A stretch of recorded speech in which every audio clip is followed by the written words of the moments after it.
మన తెలుగు ఆడియన్స్ మిమ్మల్ని చూసే పాయింట్ ఆఫ్ వ్యూ మనోడి సినిమాలు బాగుంటాయి. స్టోరీ సెలక్షన్, స్క్రిప్ట్ సెలక్షన్ బాగుంటది. మంచి యాక్టర్ ఇలా కాంప్లిమెంట్స్ వస్తుంటాయి కదా. తమిళ సైడ్ నుంచి ఎలాంటి రెస్పాన్స్? సేమ్ సేమ్ అంటే వాడు ఎంచుకున్న క్యారెక్టర్స్కి వాడు న్యాయం చేస్తాడు. వాడు ఉన్నాడంటే ఏదో ఒకటి చేస్తాడు. ఒకటి భయపెడతాడో లేకపోతే ఒకటి ఏడిపిస్తాడో సింపతి ఏమైనా తెప్పిస్తాడో అనే సేమ్ ఫీలింగ్.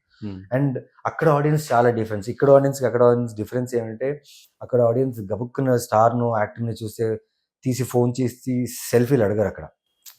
నేను ఎక్స్పీరియన్స్ చేశా.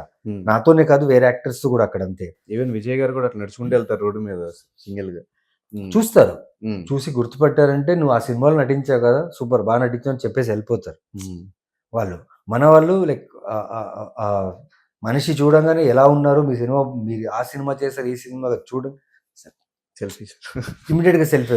డిఫరెన్స్ చెప్తున్నా, రెండు అభిమానమే. వీళ్ళ ఎక్స్ప్రెషన్ అలాగ ఉంటుంది, వాళ్ళ ఎక్స్ప్రెషన్. కాకపోతే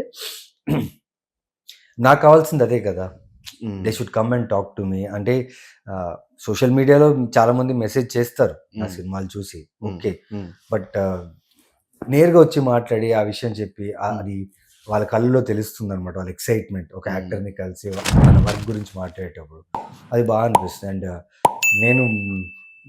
నేను చాలా ఇష్టపడతాను.